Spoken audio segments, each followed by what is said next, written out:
Hello there, Comic Clan, and welcome to Comics Across, the greatest YouTubers that you have never heard of, and welcome to our Indie Comic Book Club. We are back, and we are back this month talking about Once and Future Volume 1. We are jumping into that this week.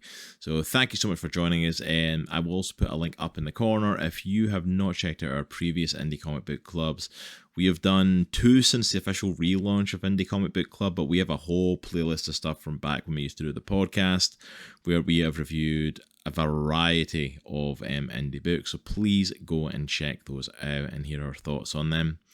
But we have the whole crew here today for today's book. You can tell this is a big one. We have, first time ever, we have had 4 people for Indie Comic Book Club. We have got myself, obviously, back. I've got my partner in crime, Nitro, with us. LJthePaladin and TolkienAsian all with us today for this, and a bit of a special one this, because this is the first time since the podcast ended that Nitro and I have actually been on an Indie Comic Book Club together.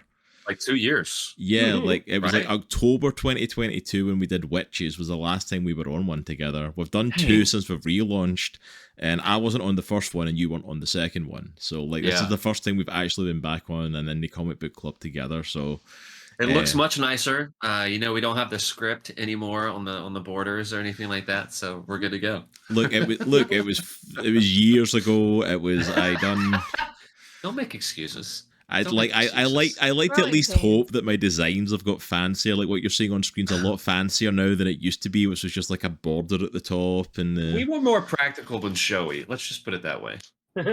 We really were. It's like the old school stuff. If you go back and watch the early podcast stuff, like, I'll look at it now and like, oh dear. Proof that you have to start somewhere. That's right. But thank you all for joining us today. I'm glad that we can all be on today and to talk about this phenomenal book. This has been an absolute We've been wanting pleasure. to do this for a very, very long time. This one's been on the list for a long time. This was like even before we finished up on the podcast, this was one that we had on our list that we wanted to cover. Yeah. Because I'll be honest, I had not read this prior to doing it for the show. I hadn't read the series. I hadn't gotten into it. It was one I wanted to pick up, and whenever it came up, I either didn't have the money to grab it, or it was like out of stock when I did have money, or just it was always like that. So I never had the opportunity to properly pick it up and delve in. So it was an absolute pleasure to finally be able to grab it and delve into it for this, and honestly to see if it lived up to the hype. Yeah, you were the one who introduced it to me, because you had a list of items, list of comics that we wanted to kind of, go over. And this was on there. And I think I just kind of picked it up on a whim. Yeah. Because I didn't know at first Dan Mora was the artist, but as soon as I found that out, I immediately picked it up. Oh, yeah. And yeah, it's awesome. So what was the hype? I just heard a lot of great stuff about the book. Like, it was one of those books that you'd heard coming out, and everyone that you heard mentioning Once in Future had talked about how amazing the story was, talked about how amazing. I knew Dan Mora was the artist on it, so I already knew the art was going to be phenomenal. On Indie Comic Book Club, we talked about Dan Mora when we did Claws all the way back in our second episode. That was my introduction to Dan Mora, was Klaus, and I was blown away. Yeah, his art is just absolutely stunning. Nitro, you and I actually got the pleasure of meeting him in person and getting to get some stuff signed. You got a Once in Future #1 signed. Oh, nice. I got a Klaus number. Too. I got a Klaus #1 hanging up on my wall that's signed by Dan Mora. Absolute pleasure to actually meet the guy in person and get him incredibly to sign nice something. too. Oh yeah, just I want to meet him. Nice. Chill dude. I gotta meet him now. Yeah, absolutely really chill dude. But yeah, it was one of those books I hadn't heard fully what it was about. I knew it was kind of a throwback to Arthurian legend, and it had a tie back to that. But apart from that, I didn't hear a bad word about this book. Yeah. And so that in itself put it on the list of like, okay, this is one of the ones we have to check out at some point. And we just never got to it. It never came up in that time. There was so many books to cover, so many different things we did. And then the podcast stopped and we kind of ventured into other paths, and then the Comic Book Club stopped. So when we knew we were bringing it back, it was one of the first ones I knew we wanted to cover, and we wanted to make sure that we hit. All right, I'm gonna flip the script. And I'm gonna Uh-oh. put it on you first, Cross, because you are always the one who puts it in our court. Oh. Yeah, you are. What did you think? What's your overall just? I What was the book? What's your overall I like this. Well, I kick synopsis? it off. You know how I never Yes. talk on these things ever. I never get to have We want my... to hear your sultry Scottish voice. We Cross. need it. I absolutely adored this book. This is probably one of my favourite indie comics that we've checked out on the show. One of the favourite indie comics that I've read. It was insane how well put together the story was. How well crafted it was for a modern fantasy and drew in that Arthur legend. And I liked that it also kind of flew in the face of certain legend stereotypes, like, because obviously you follow like Duncan and his grandmother, the main characters, who we'll get into coming up. But like even the stuff like that, well, we're raising King Arthur, and I'm like, well, isn't King Arthur the good guy? He like pulled the sword out the stone in Excalibur and all this, and it's like, oh, you sweet poor little boy. You know, it's like it's like that's part of the story. But actually, no, this guy's a freaking racist madman as well, as you see in this thing, and it's like in this story, and it's like just the way that it plays. And I loved the idea of just how they tied everything in, even like his core in with Galahad and Percival and all this stuff, how they were trying to recreate the history of it and stuff with the modern people, and just the little twists and turns that kind of took. And I was like, I'm really intrigued. I'm intrigued now at the end of this volume to see where they go from here, because obviously it's been left very wide open for like what the next steps are. I don't know if it goes beyond Britain, because obviously this is very heavily set in Britain with the Arthurian legend. I don't know if it goes beyond that or if we stick with kind of this style. If it doesn't, I would love to see, because they hint at this as well, that there's stuff going on in other countries. Yes. Yeah, and I love that. I need to see what's going on in those. Like, what are those legends that are coming to life, and what's happening with those? If that's not something we cover in this series, and I'm like Kieron, we need to make that happen. Kieron, Dan, there's your next series. I need to know what happens elsewhere. One of the things that I was thinking about, like, you know, each culture has its own like mythology and, you know, like fairy tales and stuff like that. A lot of people sleep on like British folk tales and fairy tales, but like King Arthur is the folktale. King Arthur, the Knights of the Round Table, Merlin, that is the folktale. And I'm sorry, I didn't mean to cut you off. But no, you're fine, but you're absolutely right. It's one of those, like, it's transcended to pop culture sort of status level. Like, everyone knows who King Arthur is. Yeah. At the very least, you know, King Arthur pulled the sword out of the stone, pulled Excalibur, became King of England. You know, if you know nothing else, you know that. Everyone's got at least that tidbit of it. So I think that in itself makes it a really easy access to the book, because you have that starting spot no matter what, no matter how much history you've got.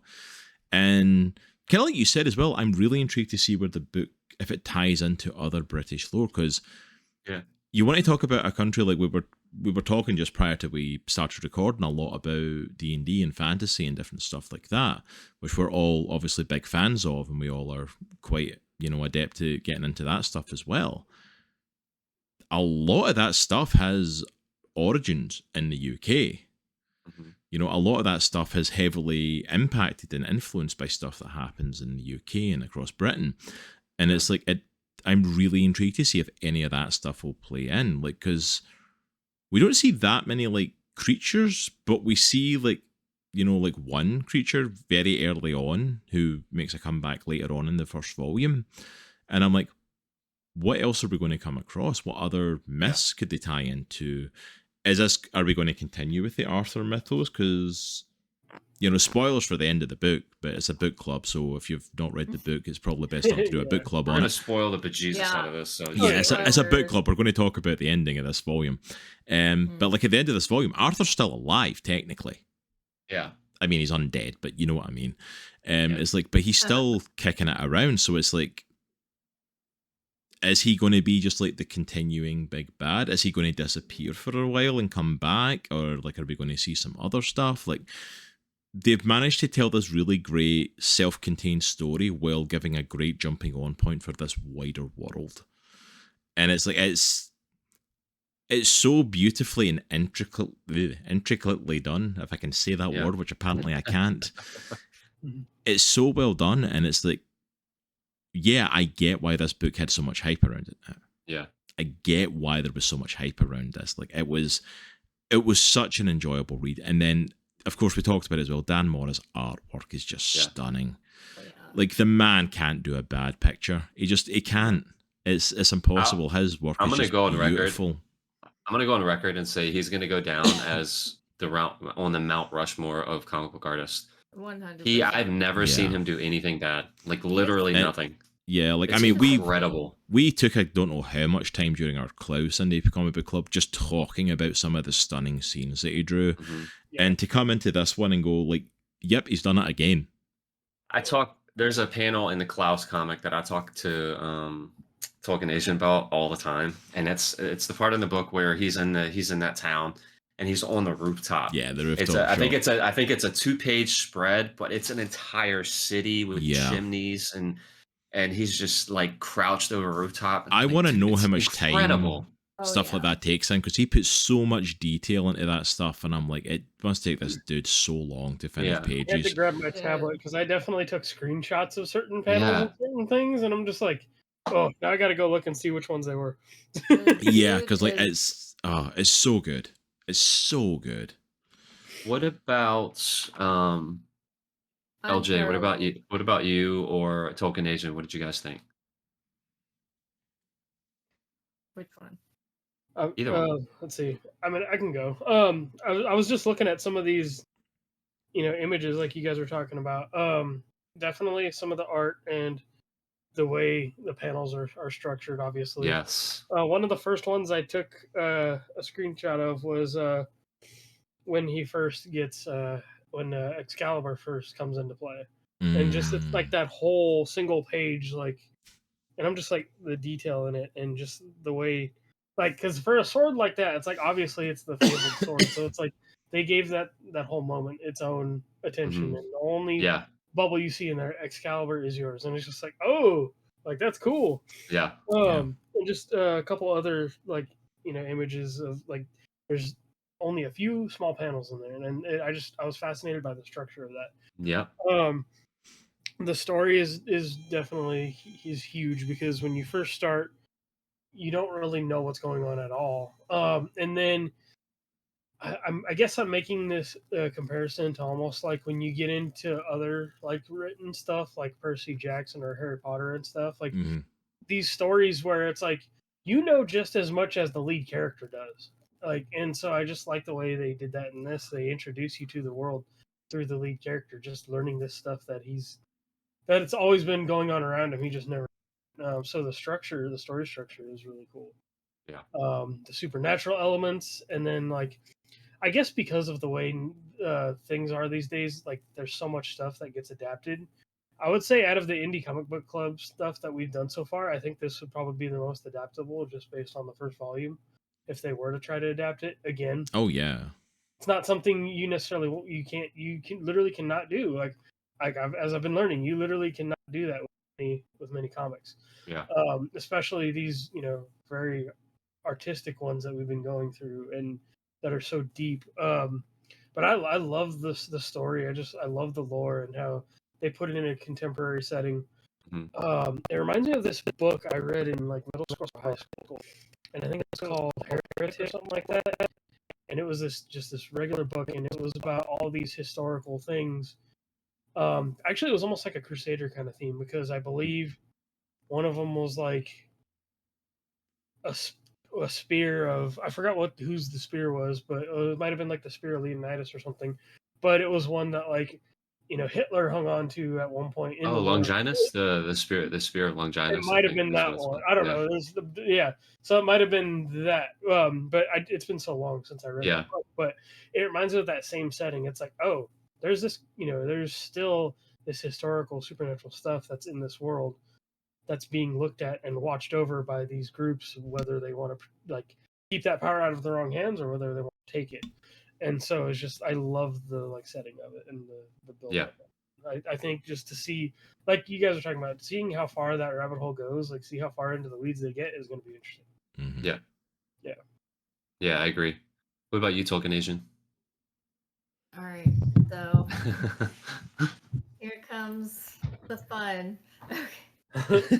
So when I initially opened the book and started reading, I was like instantly captivated because of Dan Mora and his art, and I was like, yes, I'm in instantly because I'm just like, I know comic book art is one of the hardest art forms just because of the quantity that you have to do, and the fact that he can do it with so much excellence is just insanity. It's insanity because Yeah.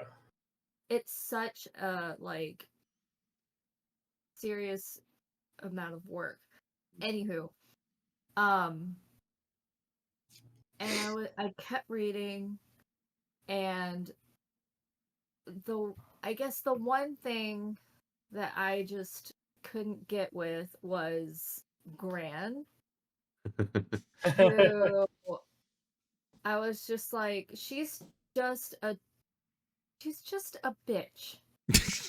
I'm sorry. She is like, oh, I mean, you're you're not my wrong. grandson. no, You're You're my really not grandson. wrong. You're And not. like, I haven't told you anything, and I'm gonna be a bitch about it and make fun of you for it. And then you have to basically do this huge quest that no one asked for, and I'm making this your whole responsibility, and Yeah. there you go. And then Oh, I'm gonna yeah. shoot you in the face. Well, I Yeah. think what Yeah, is I'm it gonna like? shoot you. What's her face actually calls her out on it? Who's the chick again? Is The it Gwen? Rose. No, Rose. Rose. Rose, yeah. Rose. Oh yeah, Yeah. that's Rose, like, who gets She does call her poor out, woman gets hauled into this whole thing and has no clue what's going on, even more Yeah. than Duncan doesn't know what's going on. Yeah. Um, Right. But like basically at the end when Duncan has to go in and do like the whole final face off with Galahad, she calls her out on it. I'm like, you basically raised this boy and set him up for this his whole life. You basically gaslight his whole life. You brought him in, raised him up around this stuff, but not trained him, and now you're just basically like, jump. Yeah. You were raised for this, so you just have to do it now. Yeah. And you're trusting in the fact of like that he's a good guy, and he's got a Yeah. heroic heart, and that he's going to just do it. Yeah. And it's like you've basically trained a child soldier for this all his life, essentially, without knowing what he's into, and are just playing upon and hoping that he's going to carry it through. And it's like Yeah. It's like she is not a good 0%. person. You know what I mean? We're No. kind of on her side because we Obviously. we don't want Arthur to succeed. We don't want Galahad to do his thing. So I'm like, Yeah. but like when you're in that ride along, you're right. Like you're on Duncan's side. I want Duncan to succeed, but yeah, she is a bit of a bitch. Yeah, she's Yeah. been a very awful person. And mean, like, her sass it took me out of the story. I was just like, It was very comical in a way. The second you said I have a nitpick, I knew exactly what you were gonna say. I knew exactly Yeah. what it was gonna be. and I'm just like, all right. And how I just was like, okay. It is kind of silly seeing this old lady just like aiming this gun and like carrying this gun around like, I'm gonna shoot you. It is a little We were odd. like several pages in, and I'm like, is she still holding the gun to this dude? Yeah. Her grandson? I'm like, dude, what's Like- going on? And that's honestly a trope that I've seen before, where this sassy pants is leading the hero onto this journey. It's like, oh, you don't know anything. And it's like, okay, yeah, I don't know anything because I'm the hero, So whatever. tell me, like, let's get this over. And so, but what I guess like what kept me in, besides the fact that I was reviewing it and I have to be in, was absolutely it purely was the art and just the curiosity of where they're gonna take it. Yeah. And I felt like they like some of the beats just like slowed down just to like have a opinion thrown in there that has nothing to do with the story. It's almost like breaking the fourth wall. Mm. And so yeah, that's my take. Do you what have an little cake it example? is. Do you have an example of one of those that you're talking about? I do. Yes. Do I I want would to be share it? curious. Yeah, I'd be curious. Yeah, I'm Yeah, definitely I'm curious honestly now. curious for it because yeah. So like it's when there was someone who it's M from Bond, how M's Oh yeah, now a female Oh yeah. yeah. and how we're Oh yeah, making yeah, progress. yeah. And I'm like, well, I guess they're making progress, but this story definitely is not making progress because we're following this dude with this like, and so I was like, that was just kind of like a pit stop that I Yeah. felt like didn't help the story, and it was like, okay, So overall, you liked the story, you loved the art, but you weren't a fan of some of the story choices. correct. Got it. Mhm. Got it. And That makes sense. and it didn't make me non-interested in like wanting to pick up the next volumes. Yeah. There's It's one just word that made me want to pick up volume 2. One word that was mentioned in that comic, and it's Merlin. Yeah. Yeah. When they said They talk Merlin, I about was it. like, oh, I need to see Merlin. I need to see Merlin in a Oh. modern day setting. I want to see that 100%. 100%. But Yeah. they better not muck it up. Yeah. I grabbed this on Comixology Unlimited. Just I Yeah. can't really grab the book right now, so let me just get this trial, and eventually, like I do want to grab it, but Yeah. I literally downloaded Volume 2 in anticipation of Oh, eventually nice. reading it. Yeah. Because they might have all of them on there. There's quite a bit on there. So I know there's at least 5 volumes. okay, I don't know yeah, if there's don't- 6. I don't know how long the Yeah, the I think series it's like is, but 30. I want to say it's like 37 issues came out for it, and then that was Okay. it. Like, so it's like the complete run is out now. Like, it stopped in Oh, like okay, got it. 2022, so the okay. entire run is out. Good. Good. okay, cool. So yeah, if you Yeah. want to go and pick up the whole thing, like the whole thing is available now. It's not an ongoing Yeah. series anymore. Oh, but one major thing that we've left out is the colorist. Dude, I was Tamra going to say that Bonvillain, I think it is. freaking Tamra, incredible. Bonvillain. Holy, Incredible. without Tamara, Dan's stuff would not pop 100%. nearly as Yeah, much. Tamra is like Arthur's design is yeah. fascinating. I don't know if I've ever seen her color anything before, but it's absolutely stunning in this. fierce. It's, Even the Fierce. shift to when the magical veil is starting to break down and you can see it happening Dude. just with the colors, no drawings or anything, but just with the colors is such a cool that's a cool thing that they did, the way that they did that, because it shifts the whole scene, right? They're headed in one direction and then the colors start to change and they're like, oh Right. crap, this whole thing we're in is shifting. I love it. Yeah. Yeah, Yeah, 100%. and like they had mist, and usually mist is like a grayish, but she Yeah. made it a bluish, and Yeah. it was just phenomenal. I was like, the colorist on Yeah. this is like definitely top tier professional to 100%. match. I mean, you would have to have someone at that level to match Dan Mora's art. Yep. I will say for me, this I also think for me is one of my top indie comics that we've read.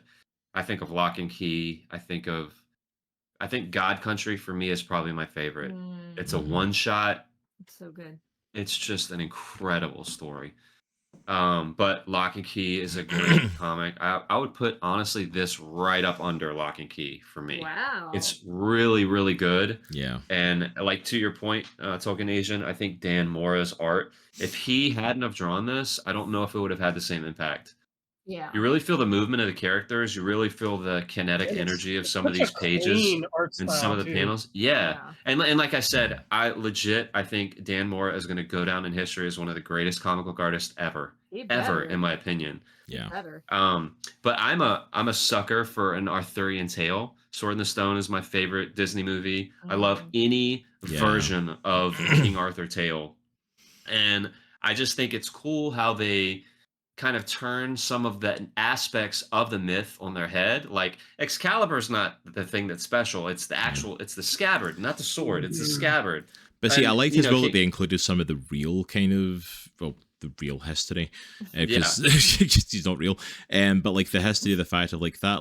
Oh, well, he was a guy that pulled Excalibur out the stone. No, Excalibur's not his sword. He got it for the lady in the lake. Like, I like that it's like we're not just doing that. We're actually getting what the actual lore of stuff is as well. Yeah, they're doing their own twist in it, like you said, like the scabbard that can heal and stuff like that, and that obviously plays a bit in the book. But the fact of like, no, that's what people just believe, but this is what the lore actually is for this myth, and I'm like, that allows us to go in some really fun places of going, well, this is what people think about this, but that's not actually what the old school stories talk about. Yeah, because at one point, King Arthur, as he's being resurrected, he pulls a sword out of a wall. And Duncan is there. He's present. He goes, "It's the sword in the stone." And Gran goes, "No, it's not the sword. It's a sword." Yeah. And I was like, dude, that's just so cool. Like, just the way that they're just kind of flipping that on its head. The sword is not, I mean, the sword is special, but it's just an aspect of the story. It's not the story. You know? And I'm kind of like you. I'm a sucker for these kind of old school fantasy stories as well. Yeah. Like, I love anything that's sort of lore and fairy tale and like cryptid and monster hunter and all that sort 100%. Of stuff. Like, I'm a sucker for those stories. So you're giving me King Arthur raised for the dead coming to take over Britain and bring it into its new dark age. I'm like, zombie. Yes. I'm like, I'm along for the ride, even if it's just to see what happens. You know, it's like, I will say, no, go ahead. Go ahead, TolkienAsian. No, go ahead. No, I'm going on a different. Well, I was going to say what you just said, LJ. King Arthur's design is sweet, and one of the things that I picked up in the second reading for me, the part where they kind of push his coffin and he starts to get resurrected. Yes. I don't know why I didn't notice this, but over the course of like 3 or 4 pages, his body is forming. Yeah. Like in each panel, there's more of his body form. I don't know. I didn't catch that the first time. I'm like, dude, that is so rad. Yeah, it's literally a skeleton that comes out of the coffin, and then it just starts to like form organs and muscle. Yes. And it's like, so cool. Oh yeah, it's so cool. And one last thing I'll say, and then I'll let you go, TolkienAsian. Sorry, regarding the comic. I like comics. I know we've had this conversation before, but when a comic can pull you in like a movie, when it feels like a movie, that's when you know, in my opinion, that's when you know a comic is good. And the comic starts off with this researcher in a tent with this other person who's kind of like a scientist or whatnot, and they've made a discovery. And you think it's going to go one way, and then it just shifts and goes a completely different direction. And I was hooked immediately. It's just so cool. 100%. That's how I felt with Lock and Key. Yes. It was like a movie. And I don't know if any of you guys have read My Friend Dahmer. That book is phenomenal. It's a graphic novel, and it makes you feel like you're watching a cartoon. Like, it's so intense. It's such a like weird experience. Yeah. I unfortunately didn't get that with this one, probably because I was being so super critical. But I was like I said, we need that. I was like, Gran, no. No. No.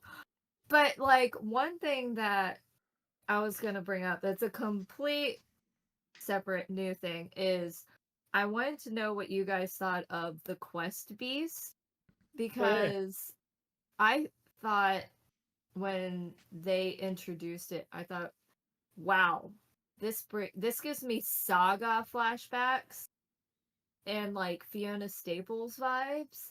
And I'm like, man, and she's my favorite like artist in the comic book realm.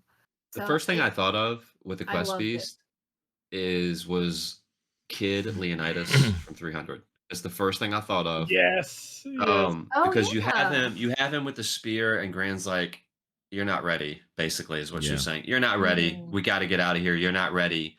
And the story caps off. Volume 1 caps off with him basically being like, I'm gonna murk this dude, and he just spears him. And it's like it's character growth for Duncan, right? It's part of his quest. It's part of his journey on his quest to become the Parsifal to the King Arthur. and I love it. I really liked it. It was Yeah. a crazy design. I'm like you, Cross. Yeah. I love cryptids. I love any of that type of stuff, and it was. Do you know a the really cool questing design. beast that's actually from Arthurian lore as well? Is it really? Yeah. Oh. I've got it pulled up here. The questing beast are the I'm gonna pull it up. best glatisant, old French versions of it there as well, is a cross-animal monster appearing in many medieval texts of Arthurian legend and modern works inspired by them. Oh, very wow. cool cycle. The hunt for the beast is a subject of quest futility undertaken by King Pellinore and his family, and finally achieved by Sir Palamedes and his companions. So it's actually, even the design of it, there's an old school design on the Wikipedia. I don't know if it'll come up on the phone a little bit. Oh, And yeah. that's what it looks like. It's Dan Mora's design of the questing I love beast. that.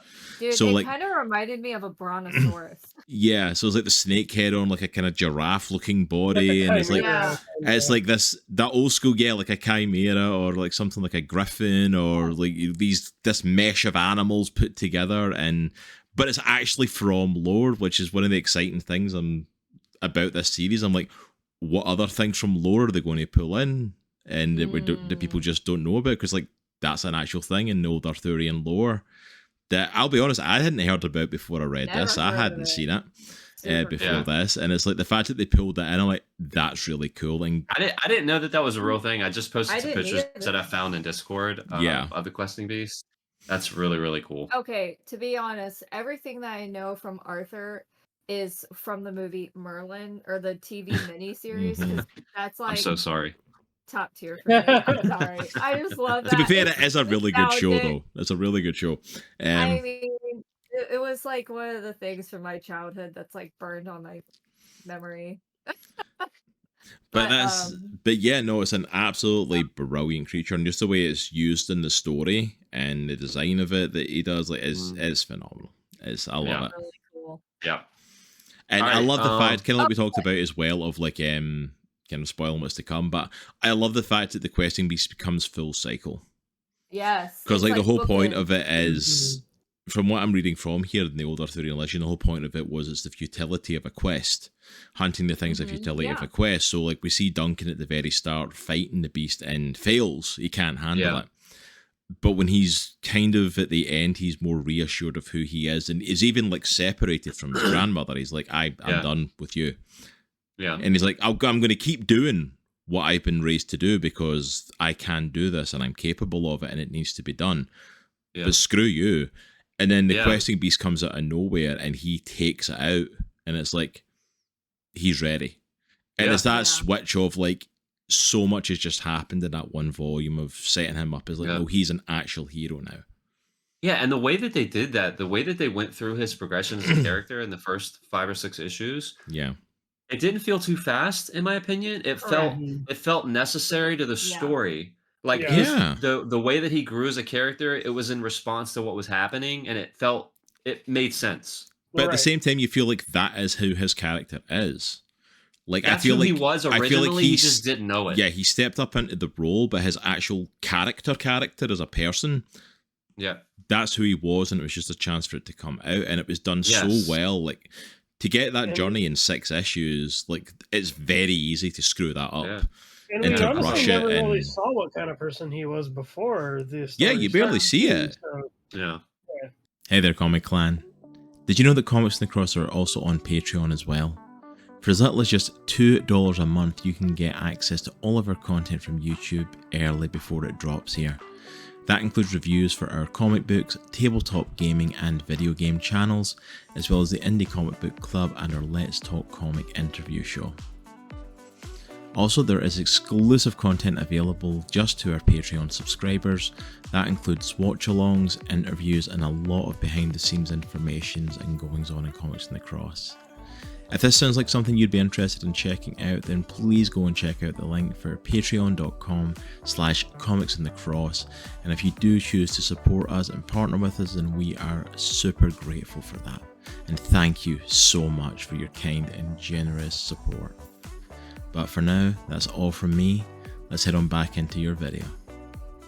Also, I wanted to note before we end this topic, is I noticed that Gran was saying that it sounds like when people start chasing monsters, it's like an addiction. And Yes. it's like if you start, you're never going to want to stop. And so you have to stop.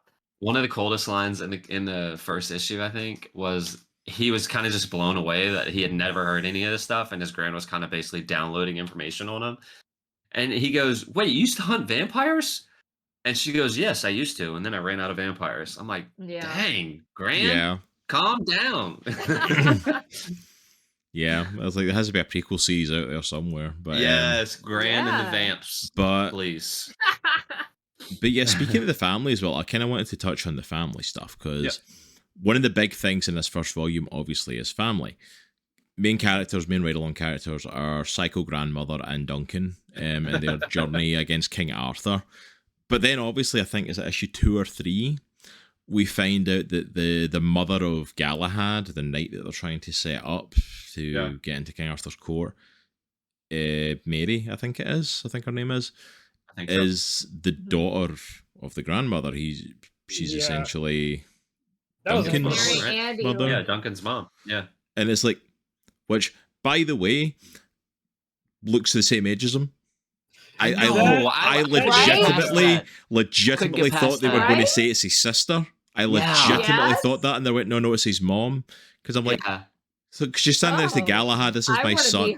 I want to be that mom. It's like, this is my son Galahad, and I'm like, did you adopt him? Because you look like you should be his sister. The only gripe I have with the art is, can we just add one or two more wrinkles to her face, please? No, it's not realistic because everybody has Botox. Apparently, it's like maybe there's a lore reason we don't know yet. Maybe tried to seek some youth or something. Maybe because I'm gonna because Duncan looks like he's in his 30s and she looks about 30s as well, and I'm kind of like, there probably is, because think about it. I think Gran alluded to them having like lived a really long life. Yeah, there probably is some sort of lore thing to it. They've probably done something with it, but they just haven't explained it fully. But because I kind of wanted to talk about the family stuff for it, because the family stuff in it is obviously going to be integral for the story. It's integral for going forward. You know, like Mary, like Galahad's taken care of, but Mary escapes, and she doesn't escape the other world and stuff, and she's still there, but you know she's going to come back. You know she's still alive, because of course she is. It's a comic. Of course she's still alive. Gran's still there, Duncan's still there. This whole family drama is going to be there for the next 5 volumes of this. Of course it is. Yeah. But the fact as well, though, is like it's the family drama. I think you kind of alluded to TolkienAsian as well, that it's almost kind of like a trope at this point, like this story. Like we've heard this story before. Like it's the stuff of like the bad attitude, like elder who's like, I was raising you for this, but hasn't actually taught you jack. And then like, the daughter that I tried to raise into this, and she's went her own way and wanted to do it the easy way, and it's an old school trope. But at the same time, I've said it in many of my comic reviews, like tropes aren't necessarily a bad thing. There's a reason we go back to the well so often, is because they work and they're enjoyable and we like the stories that they tell. But it's clear that this is going to be the main running factor of this. And it's like, do you guys think it's going to stick to that kind of same tropes that we've seen before? Do you think we're going to keep those same tropes that we get with these stories? You know, like Duncan and his gran are going to reunite during volume 2 and are going to go on an adventure, and like, maybe not soon, but like volume 3, maybe we'll get Mary comes back, and then there'll be something where they have to team up, and you know. Yeah, I mean, I to be frank, I think they're gonna stick to some of the tropes. Like, I think Mary, like you kind of saw it in the first volume. I think Mary is realizing that she's maybe made a mistake, but she's not able to verbalize it in this first volume. At least her that face came across. Did. Yeah, that came across to me at least. So I think at some point she's probably gonna turn sides or change sides or whatnot. But I think the main thing for me is the way that they're treating the folklore, like the existing folklore. Yeah, I think that's the main character, to be perfectly honest. And I feel like they're doing it excellently. At least in the first volume. I haven't read any of the other ones. So if they continue to do that, honestly, if as long as they keep telling a good story, I don't care like what tropes they use. I don't care. But yeah. I think that's a key factor to it. At least for me, is like when you're doing a trope like that, is like, do you do it well? Exactly. Is it telling a good story, or are you doing the trope just because it's the easy cop out, or is it actually assisting tell the story? And don't get me wrong, I'm a fan of subverting the expectations, and at least again when it tells a good story, if you're subverting just for the sake of like, oh, they're not going to see this coming, I'm like, no, that's stupid. If it's not telling a good story, don't just change things. Exactly. But I'm intrigued to see how in depth we go here, because it feels like with this story with Kieron Gillen, like, phenomenal writing in this as well. Yeah. Phenomenally done story so far. I have to show this panel. I don't know if you can see it. Yeah, Arthur coming out. Arthur busts out of the crypt, and then he starts growing muscles on his face. Oh, that's so good. But so good. But yeah, the amazing story that Kieron's telling, and the amazing story that he's done with this, like, I'm really intrigued to see how in depth he goes with the family. Because, like you said, like, we saw the face of, like, Mary in this, and, like, it's clear that she's, like, got the feeling of, I screwed up and I made a mistake. Yeah. But also, like, that face that she pulls, like, when Duncan's, like, trying to come with us, come out of here, don't stay in this world. You see the anguish in her face and the hatred for her mother. She's got so much hatred, and all I can assume is that she's gone through a similar thing to what Duncan's currently feeling.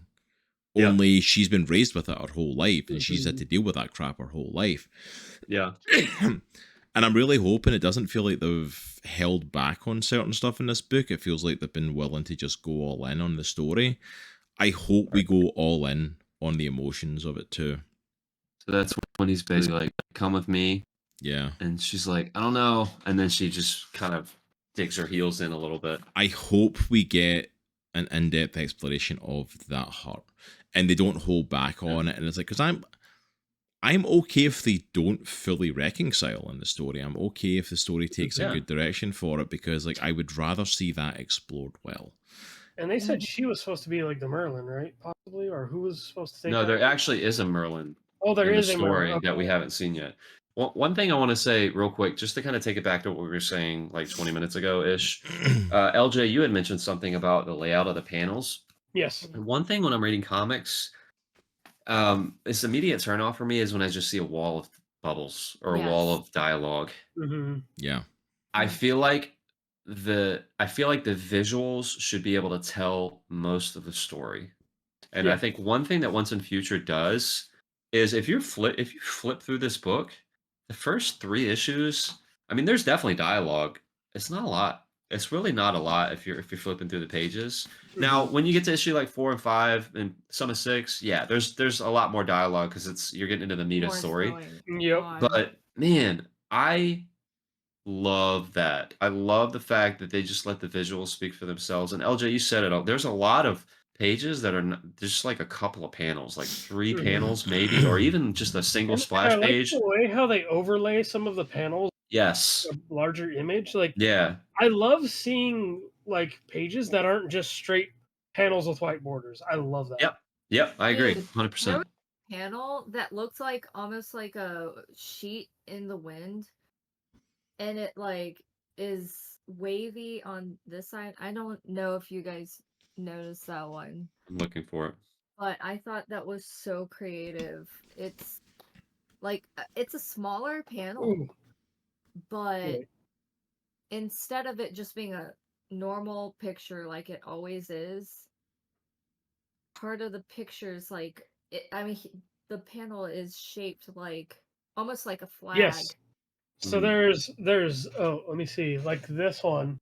Yeah, like that one. Oh, That one's different than the one I was thinking. And then you got like stuff like this. Oh yeah. That's like some Doctor Strange stuff. Professional level stuff. That is like epic. And then you have stuff like this where you're telling part of the story, and then it just visually it gets down to just a single thought and a single image. It's just the way that it's laid out, the way that they laid out.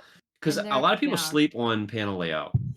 If you have bad panel layout, it can ruin a comic. No matter how good the art, no matter how good the story is. If your panels aren't flowing right, your comic is not going to be as impactful as it could be. It might still be a good comic. reading a comic, should I have an issue working out what's going on or what Yes. direction the story's moving? Where to I go? have literally reviewed comics on this channel where I've literally been reading it and I've had to go back and read the page because I went, oh wait, I've read that out of order. I meant to read Yes. this first. Yeah. I meant to read that, and Yeah.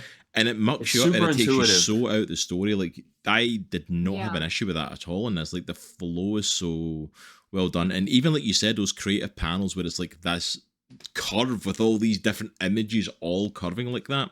Yeah. I didn't have an issue with what was going on. I knew what was happening Yeah. in every single one of them, and like that takes some real talent I to was pull actually off. surprised that I didn't get confused because I get confused very easily with panels.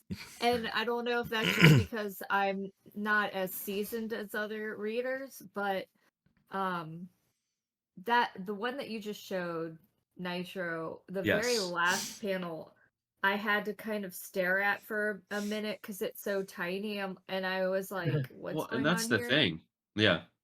But it wasn't because it's a horrible choice or anything like that. It's just me. It's just like me processing it as a Well, person. it also goes back to, again, I know we talked about Dan Mora a lot. It goes back to Dan Mora's genius because not only is he basically a master of human anatomy at this point and just Mhm. expression, he's able to capture kinetic energy and expression in the human form like I've never seen any other artist do. But he also knows how to visually tell a story. And to your point, TolkienAsian, that specific page, you get down to this one small image, and normally you look at a huge image and you're like scouring it, and you're like, Yeah. ooh, what type of goodies can I find? And you're trying to do that in this small image. He's not only narrowing the size of the image, he's narrowing your focus to this is the point of this page. Almost like Yeah. camera work in a way. Yes. Yes. Exactly. And that goes back to what we were saying. Like, if you're reading a comic or even a book, honestly, if you're reading a book and you're able to like put your brain in that book and visualize it as a movie, man, that is what Yeah. reading comic books, whatever, that's what it's about, in my opinion. Well, as a comic creator, a lot of the like research that I've done just being a novice, a lot of the more seasoned veterans, which could be anybody, honestly, but like the advice that I've gotten is actually to research books that aren't necessarily comic book driven, but are actually like more filmmaking driven because the shot film Yeah. are the same shots that you want to think of to tell a story Yeah. as a graphic novelist. Yeah, even like I've spoken with some artists that illustrate comics, like professional comics, like Marvel and DC, and I've started taking comic book creation classes from an artist perspective, and everybody basically says you need to consume as much media as you can, watch as many movies as you can, read as many comics as you can, And read as many observe books it. as you can, and just Yes. absorb it into your brain. So you have this mental catalog of just stuff that you can pull from. Like the famous shot in Pulp Fiction of them opening the trunk, and it's a shot from looking up from the trunk. How many Yep. times has that been used visually in other mediums? Mhm. Yep. It's a used over and over and over because it's a classic shot. It works. You know exactly what's happening. You might not know Yeah. what's in the trunk, but you know exactly what's happening. Yeah. You know. And Yeah. you know what's great about Pulp Fiction too is they have so many homages to different media before that. So like media is just a cluster of like your past, your present, and your future all together. Yeah, absolutely. Not to like do any puns on the title. But seriously, like it really is. But I think it's like that with any sort of creative spectrum. It's like you can only... Nothing's ever truly an original creation. Nothing's ever truly originally taken from yourself because you're drawing from your experiences, from your ideas, from what you put into stuff.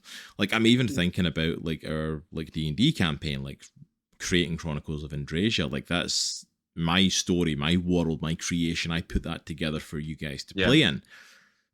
But that's from all my experiences. Storylines that happen are based on stuff that I've stories that I've seen happen elsewhere, or turns that I've seen Yeah. happen in others, like, oh, that happened in this TV show, and this happens in this movie, and like, oh, I read that comic, and that was a good twist, so we'll use that, and Right. Yeah. you start incorporating it together to tell a totally. different story. You know, it's like, what is it, the whole saying of like that, you know, along with a hero's journey, there's like 7 stories or something like that, and it Yeah, I literally was going to say just, that. it literally Everything just, is you a derivative changed, of those 7 core stories. yeah, you types. change the details, Dude, but Yeah. overall it's just the same stories told. Yeah. And it's like, because nothing is new under the sun, it's like Dan Mora's Yeah. art, as phenomenal as it is, he started off as a novice once and was influenced by artists that he saw, and his Yes. art will influence other artists, and like, that's how the creative world works. It feeds back into itself. I would say But it's he's meant the to. Michael Jordan of the comic book world, like legit. Yeah, And you're Yeah. absolutely right. legit, because- like, I clearly I- need to go back and read Klaus. I can think Yes. of I can think maybe 3 or 4 artists, in my opinion, that are just, they are timeless. Jim Lee, in Mhm. my opinion, is timeless. Assad Ribic, who did some of the Thor run for Gore the God Butcher, Yes, his stuff's really good. in that, yeah. incredible. Yeah, Dan Mora, and I'm losing track. Who's the guy who does some of the DC and Marvel stuff that's really painterly and it looks really real? Alex Ross. Yeah. Ross, Oh, yeah. yeah. Man, I'm serious. I'm putting him in that in that category. Woo, that's huge. Like, he is incredible. Agreed. Dan Mora really does make me think of like a modern Jim Lee take. Like, I think of like, 100%. when I'm reading Dan Mora stuff, it makes me feel like that throwback to the 90s X-Men when you Yeah. saw that stuff from Jim Lee. Like, Yeah. or like reading something like Hush from Batman, like when he did Yeah. that, and these amazing, stunning panels, or like that widespread page of Joker and stuff. Like, it makes Yeah. me think it's up there with that. Like, this is a modern Yeah. styling of that Jim Lee art, which I Uh-huh. absolutely adore. That's my favorite art style. I love Yeah. that. Those strong lines, those popping colors, that sort of style Yep. is always grabs my attention. That and 90s, like, yeah. pure 90s And comic. this Yeah. is 100% the modernized version of that. And Yeah, dude, I've never thought of it like that, but you are 100% right. Like, he gives definitely Jim Lee vibes, but just a modern take on it. And then even the coloring, going back to the colorist, I don't want to get her name wrong. Tamra Bonvillain. yeah. I want to say Bonvillain. Bonvillain is like one of the best. Oh, Okay, by the way, since we're talking names, I just want to quickly shout this out as well, just because I have to mention him, the letterer for this. Yes. His name is Ed Dukeshire. Is there more of a Ed- British sounding name to be working on an Arthurian story than Duke and Shire? honestly- You did good. honestly, man. But to A call out plus. to call out the lettering for a second, because I don't want to sleep on Yes. lettering, because that's It's huge. its art. Yeah. That's its own art form. That's an amazing art There- form that gets there's overlooked. there's several aspects to this story that are enhanced by the way that it's lettered. Agreed. The first one that I'm thinking of is when King Arthur speaks. He starts speaking in this like ancient, like Yes. Britannia type, like language, and then Yeah. it slowly morphs into modern day English. Even the but art the way- style when he's speaking English, how the Yes. art style Yeah. of Arthur's Mhm. language is different from Yeah. everyone else's. It's so Mhm. well done. Like Another a- one is when Gran gets shot, or she shoots herself. To kind Yeah. of, I forgot exactly why she did it. But It's she to be shoots the next herself in the course of the- Kingfisher. She tries to take Okay. that place of the Kingfisher to allow Duncan to cross over. It's a whole like transcending into that world thing. It's Yeah. I only vaguely understand what happened. As she's dying, I don't know if you noticed this, but her speech bubbles are getting smaller and smaller, and her words are getting smaller and smaller. And then after she's brought back to life, they slowly get bigger and bigger and bigger. I didn't notice Wow. that. Just that cool. visual, like, that's just pure letter. That's the pure letterer, and it's That's just awesome. another aspect on top of Dan Mora's art, Yeah. on top of Mhm. Tamra's color, on top of Kieran's Absolutely. storytelling. That just adds like just another freaking Yeah. layer Because to how good this if is. the letter isn't doing their job right, you can get very confused easily, and you can like that flow that you want. It'll Yeah. stop flowing. Yeah, I feel like with letters, they're always the overlooked part of the creative team, because if they're doing their job badly, you notice it and it throws you Yeah. off the story. But if they're doing their job well, you don't notice it at all. yeah. It's Yep. like it immerses you right in. It's hard to get praise to them because you don't think about the lettering if it's done well, because you're so in the story. Though when it's done excellently, like I feel like I pick up on that. Maybe because I'm being critical and I'm a reviewer, but like when I see it done well, I'm very excited. I will say, you know, a lot of comics do like big splash lettering, like when a big sound effect happens. Yeah. There wasn't a lot of that in here. There's really none of it. Yeah, it's not something. Oh wow! You know what? Point. I didn't miss it. Honestly, I didn't miss it. I like that type of stuff when it calls for it, and there was some stuff in here that could have called for it, but I like that they didn't that they didn't do it, and they let the art breathe. It made it that much more impactful, in my opinion. I did not think of that. Yeah, the creative team on this book is insanely good. Like, everybody on it was on top of their game, and 100%. They meshed well together. Like from the story and the writing to the art, to the coloring, to the lettering. Like it's unbelievable. And then even shout out to all the artists who did picking up the first trade. Fantastic, because you get to see all the covers. Oh yeah, and all the variant covers. About that. In the back, I definitely took a couple screenshots of the covers. The variant covers for this, as well as even just the regular covers. Some of like the A covers or some of the issues are stunning as well. Like I mean. Like, let me see. This is one of these books that I feel like the Boom Studios went, we're putting all our eggs in this basket and we're giving it everything we've got. And it definitely felt like that.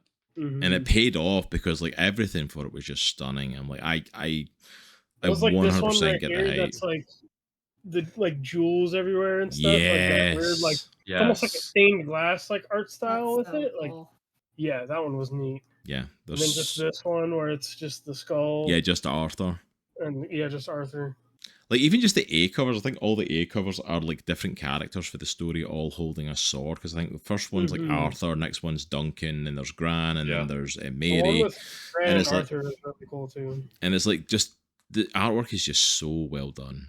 Yeah, I think this is one of these books where I'm like, there are plenty of books out there I would say pick it up just for the art, but I would be like, I think you'll enjoy this book picking it up regardless, but if you pick this up just for the art, you would not be disappointed. This is one of the books that's worth picking up just for that. I'm definitely going to read Klaus. Yeah, you need to read Klaus. I read Klaus every Christmas because it's about Santa Claus or the myth around Santa Claus. It's incredible. Which, by the way, like the artwork for the end of that is stunning because it is literally Santa Claus versus Krampus. That fight in issue 6. Between that and I mean that sells the book to me right there. Santa Claus sword fights with Krampus. Like, and not to derail what we're talking about here. But, no, derail. We've not derailed in like an hour. It's fine. We're all the derail at this point. Klaus is written by Grant Morrison. Yes. If you don't know who Grant Morrison is, he's a famous comic book creator who did All-Star Superman. Yep, good Scottish boy. He's incredible. He's incredible. The story's incredible, and I would check this out first because, in my opinion, other than a couple minor like nitpicks, I would say this is a perfect comic in my opinion. Like the writing is good, the lettering is good, the coloring is good, the story is awesome, the art is incredible.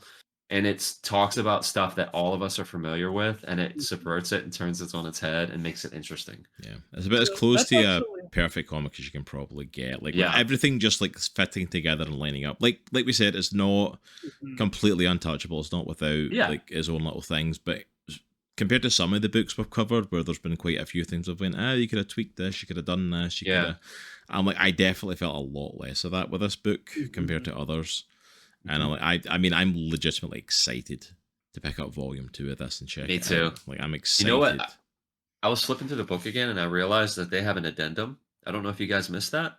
It's an addendum. It's a 1-page addendum at the end of the comic, and it's Mary basically running through the outworld, or the other world rather. Oh. Yeah, I totally missed that last time I read it. Yeah. I totally missed that, dude. I was going to say that. I let it go when you were talking earlier, like how Merlin doesn't appear to the next. And I'm like, no, Merlin appears. Merlin shows up at the end. You mentioned the covers, and I was like, oh, I forgot about the covers. And then I was like, holy crap, there's another page. Which, by the way, just now that I'm holding that up, the cover that's right next That's to it my as well, favorite by cover. the way, I'm like, that's my like favorite. a freaking stunning It crest. looks like a crest, like a family it's like a crest family almost. crest of a knight. It's like, it's so cool. But All yeah. right. So I guess I don't want to cut the conversation short, but like, anybody have any final thoughts? I do. Okay, go for it. So I guess just I consider myself the casual of the group. And so I've been looking at every book we've read. I've been looking at, like, could I recommend a book to somebody who's like casual, because this is indie comic book club, and we're definitely gonna getting a variety of things already in the first 3. This is one I could say I could probably honestly recommend to a more casual comic. Because Saga and Middle West are both kind of heavy in their own different ways, Yeah. and they're very stylistic. They have very stylistic choices. But this one, I feel like, from a story standpoint, from an art standpoint, there's a lot of avenues that be like I could recommend this book to somebody who doesn't really read a ton of comics. I can recommend this to a person who, like, maybe somebody who only reads like the stuff like Marvel and DC and all the mainstream stuff. Like, I totally could. Yeah. Yeah. No, absolutely. Yep. That's awesome, and I love that we're getting that perspective on it as well, though. Because like, I'll be honest, because I can't pretend I'm not a hardcore comic reader. I can't pretend that, like, that's my main part of my job is I review the comics for Comics and the Cross. Like, that's what I do. So I can't pretend that I don't delve into that. But that's great to hear that, though, of like of getting that casual perspective of like someone who isn't as delving into it as deep to go. Like, the fact that I picked up on the panel work is kind of interesting too, because like Yes. I've definitely read enough I've definitely read comics, but it's just one of those things. It's like I'm this is kind of the deepest dive I've gone into other things, but for me it's like I don't necessarily know how panels are. I mean, there's obviously a particular way, in the basic sense how they're supposed to be laid out. But like, for me to really notice that is a testament to how good the book is. Mm-hmm. Well, it's like lettering. Like, we're going back to what we were saying. Like, if paneling is good, you don't notice it. It just flows. Right. But when you do notice it and it's really good, that's when you know it's exceptional. Yeah, absolutely. Because I think that's Saga for me. Yeah, because I think that's it. Because kind of like what you had mentioned, Joy, of like the fact of like, maybe you don't pick them and stuff because you don't read that. So, you're not as seasoned as us, and I'm like, I think that's it though. It's like, it's very easy for me to pick up on like panel layouts and lettering and stuff like that now, because like I've been doing this for long enough where it's like we've been looking at comics and delving into indie comic book club and stuff. Like, because if you include everything we've done, Nitro and I have been doing this for years at this point, looking at indie comics, and but that's what the great thing about getting the perspective of people who are fans of comics but are new to like reviewing and looking in depth into stuff of like you start to notice stuff that you didn't notice before, and you start to like, oh yeah, I am picking up these panels are a bit different, and this lettering's different, and this is, but you know what, you get that perspective then, and kind of like you were saying, LJ, of like, well, I can get the perspective of like, would a casual comic fan pick this up and enjoy it? Absolutely, Yeah, I think so. Yeah, it's like, and the more of that we can get is great, because I think comics to some people might be intimidating just because there's so many, and it's like, where do I even start? Yeah, there's so many out there now. There's this thought. I think there's this thought process that's pretty widespread, that you think of comics and you think of, oh, there's this thing, I go to the comic book store, it's this 24-page thing that I really don't care about. The art's pretty cool. The story is part of a story. It's not a whole story. So I'm like, I got to get other comics to do this. Yeah. Well, when you take a look at like something like this, which is like it's a 6-issue volume, and it tells a complete part of a story arc, and you get to see a whole aspect of a story. Yeah. From beginning to end, done. It's really cool. As well as the fact of, as well, from an indie perspective. Sorry to jump in there, but like from that indie perspective as well, like just you saying that, it's like, that coming into the store, and it's that was one of my issues going to the comic store when I was young, especially in Scotland where we didn't have as wide access to a lot of the stuff. It's like getting a full run of something was impossible until it came out in trade. But then also as well, like, I don't have to worry that by the summer, Once in Future is going to come out with a brand new #1 and reboot everything. like stuff like Right. Marvel and DC do on a yearly basis, or Yeah. at least they were on a yearly basis at one point. Like, no, I can go and pick up the 6 volumes of this, and that's Like just the anime story. sometimes. I'm like, Yeah. I don't even know where to restart, and I don't Well, that's wanna why I got Yeah. fed up of reading Marvel and DC, because I'm like, if I Yeah. fall off of keeping up with that, There's It's no way. it's no like, way. is there a point to jump back on? Because like in a year's time, I'm going to have to restart again anyway, and it's like, That's it's why I have my That's my favorite frustration with arc anime for or sure. I favorite love it, but I retellings, hate that's it. you know, and What like, were you saying, LJ? Sorry. I was just saying, like, for stuff like that, for like the mainstream stuff, like that's why like I definitely have my favorite story arcs or my favorite versions of some of these characters, Yeah. because it's like you're never going to be able to keep up. Like, I mean, it's, you know, it's just one of those things. It's like if you have a favorite run or a favorite story arc, then sure, keep up with it, you know. But like at the end of the day, you're just not going to keep up with everything no, that's that's impossible. coming out weekly. There's no way. No, but that's one of the Unless reasons you that we have a life. yeah, but that's one of the reasons we started doing this, was because we were like, I wanted to delve more into the indie comic book stuff, because there's Yeah. so many things out there, and I think that's kind of what you were saying, Nitro. Like, you know, going into the comic book store, a lot of people going into the comic book store, especially now. People think comic books, they think, oh, Marvel and DC. Exactly. You know, even like some of the shows and movies that are out there, people don't realize that they're comic books. Like, something that springs to mind is like The Boys on Yep. Prime. It's like this massively popular show, but it's like, it is based on a comic book property along with a bunch of other stuff. But That people is, associate comics as Marvel and DC, and it's like, Mhm. if you only see it as superhero and you only see it, not that I'm against superhero, I love superheroes, but if you only see Marvel and DC, you are missing out on some of the best comics out there. well, that's like The Watchmen, or even Yeah, like Watchmen. Walking Dead. Like And I like had no Hellboy idea. for me was a big one because Watchmen. I'm like, what? This is a comic? Yeah. Like Yeah. I didn't know how much like history that it already was before the Mhm. movie even came, and like just you guys talking about someone walking into a comic book store, like I think one thing that triggered for me in my mind is you gotta think about how few people actually read comic books, Yeah. because uh, there's a lot of people, like only a small percentage of people even read books Yeah. Yeah. to begin with. Yeah. And like comic books are definitely more digestible and more like just easier to like just get into and Yeah. like finish quickly. But like nowadays everything is so I want to digest this super quick, super fast. Like I want a TV show, I want an 8-second like TikTok, you know. Yeah. And so I feel like the number one enemy to these stories are people's attention spans. Yeah. Mhm. It's That's like, why how long can I grab these people's attention? That's why Yeah. I think this, going back to what I was saying, I feel like this is as close to a perfect comic as you can get, because Mhm. just again, going back to the opening of the comic, like you were talking about TolkienAsian, it immediately grabs you. Yes. Yeah. Like, it is not a slow burn to get into the story. You don't have to like. Mhm. I have ADHD, so I don't have to like reread the first 3 pages to figure out what I read for the fourth time. I'm in Mhm. immediately in the first 2 pages. I'm in. I'm like, Yeah. okay, I need to know. I need to know what happens next. I don't want to put this down. Agreed. No, absolutely. Absolutely.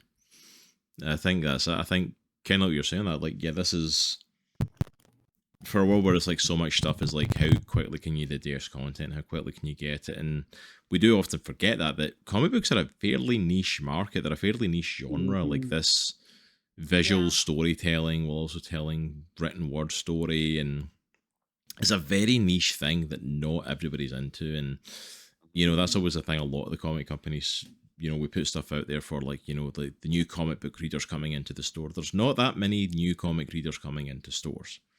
If you're a comic It's fan, funny. you're a comic fan. Like, It's Yeah.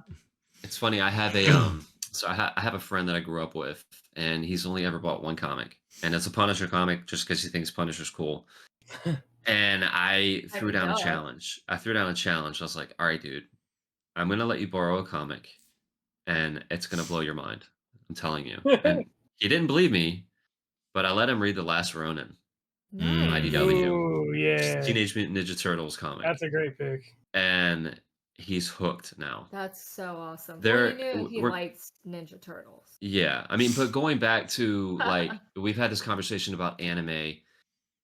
You know, you have people who say I'm not a huge fan of anime, and I know the Space Hawk says this a lot, but yeah, he does. I go back to.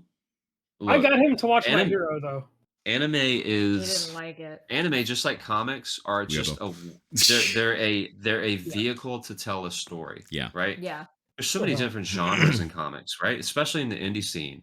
Yeah. Not just superheroes. You know, you have sci-fi, you have fantasy, like we're doing tonight. Yep. Same thing with anime. And if you love a good story, if you love good stories, there is a comic for you. Yeah. There is a Okay. comic for you. Yeah. Or, Oh, I've boldly made that claim of like that. If you are not a comic reader and you tell me what stuff you're into, I can get you a comic. Yeah. I can recommend Yeah. you a comic that you will enjoy, and I will hold to that claim.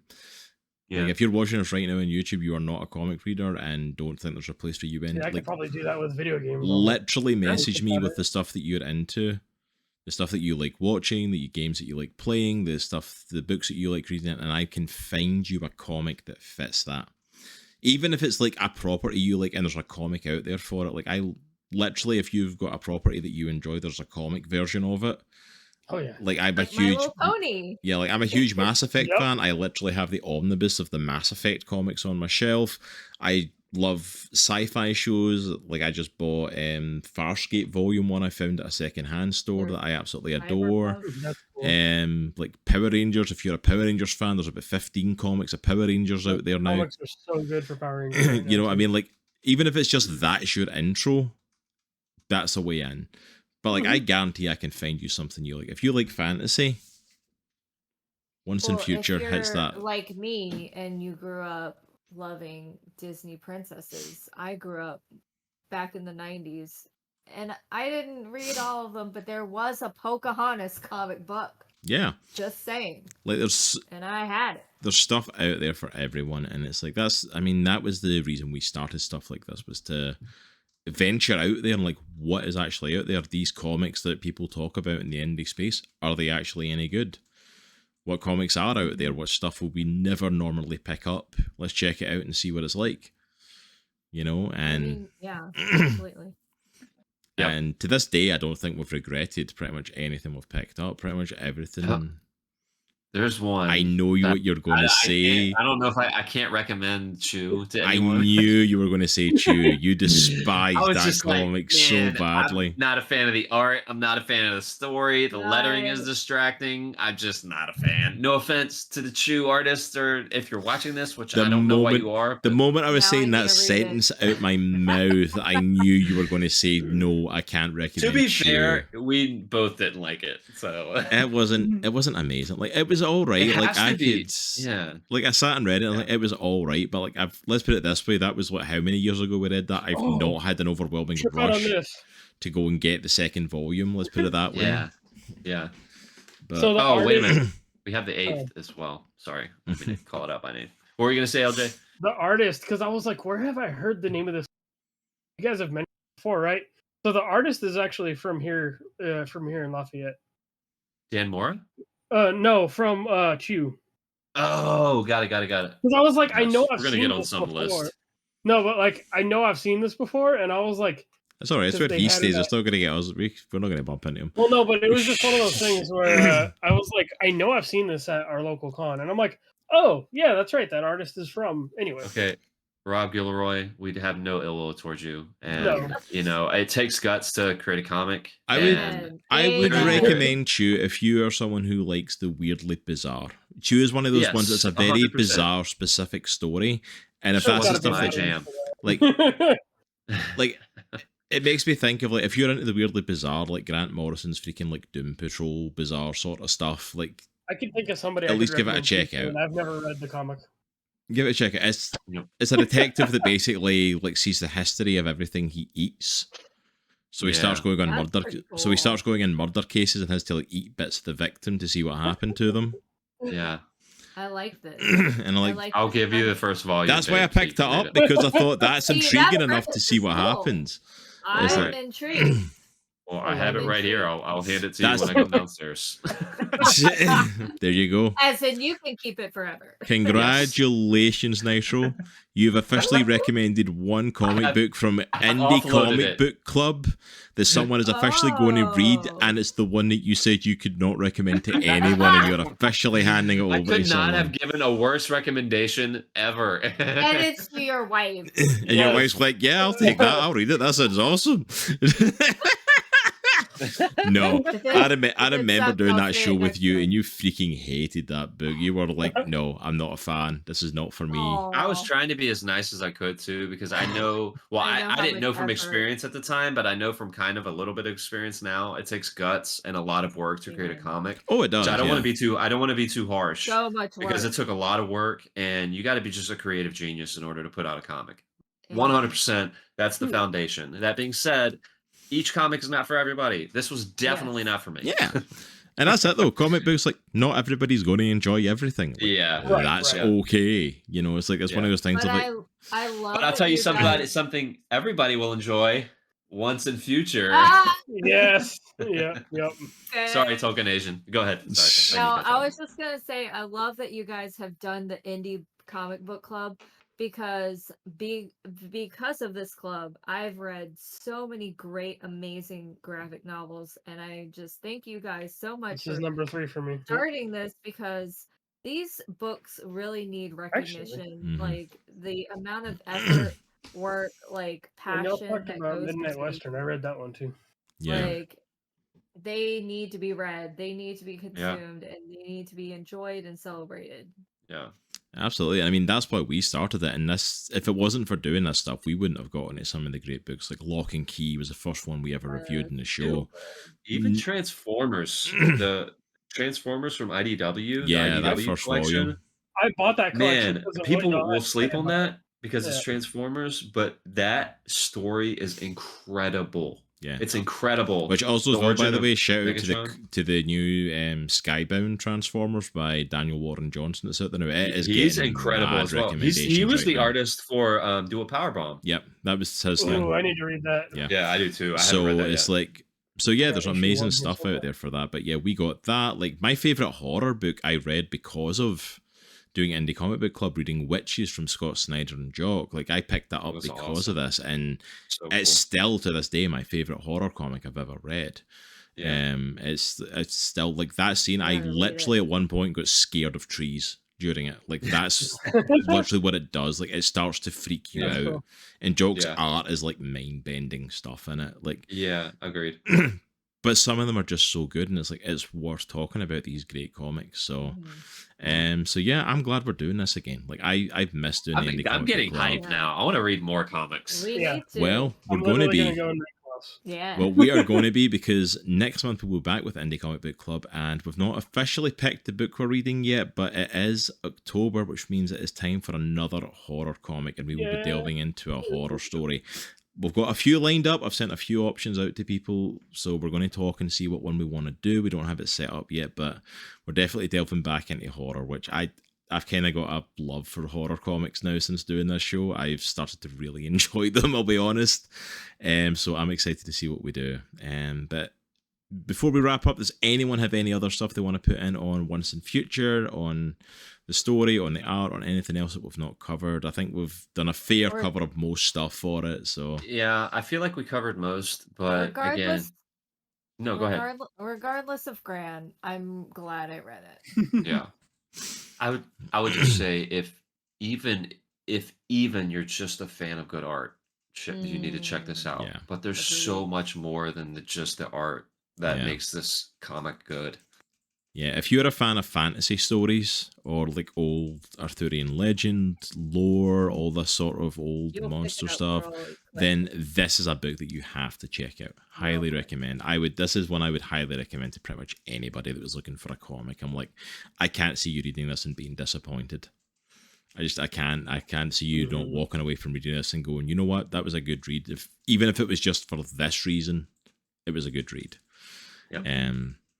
But yeah, I think that's it for us for today. Thank you so much to everyone for joining us, for our whole crew. I don't know how often we'll have all 4 of us on the show, but it was nice to get all 4 of us on here. I like our vibe. I feel like we should try to keep it like this as often as we can. Yeah, I'm up for it. If we can get as often as possible, we can get all 4 of us together for it. I want to do that because I like having... Because it was me and Nitro for a long time, and that was good, but I like having the new voices bouncing stuff off and getting new ideas and perspective. Yes, me too. Yeah.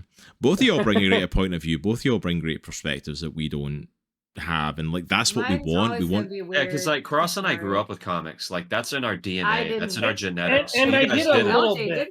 I did a little bit, but it was very much like Marvel, Spider-Man, X-Men, Batman, you know, like all the 90s stuff, you know. But that's it though. It's like, I feel like with you guys, like you're fairly more newer to this side of stuff than we are. And like, I feel like this is almost kind of like, this is where we were back in 2020 when we started the Indie Comic Book Club, before we started like, hey, let's delve into all this stuff. Comics because of you guys, like, straight up. So it's like, I'm excited. I love the new voices, the new perspectives, and you know, whether it sticks with the 4, whether it becomes a rotating thing, I would love more people to get involved eventually, and we have rotating bunches of people checking out stuff, and more people reading comics. I can't be mad at that. I can't be mad at that. That's a good thing. But thank you so much for joining us. Thank you so much to Nitro, to LJthePaladin, and to TolkienAsian for joining us here for our Indie Comic Book Club on Once and Future Volume 1. Down below, I will put the link for picking up the book via Amazon or the digital copy of it. So please go and check that out if you're thinking of getting into the series. We would highly recommend it. And make sure to go down and hit that subscribe button if you haven't already, so you don't miss out on future videos, including Indie Comic Book Club of October, when we get into some horror stuff. But for now, that's everything from us. It's a good week to be a geek. Take care, and we'll see you all soon. Peace. Bye. Bye.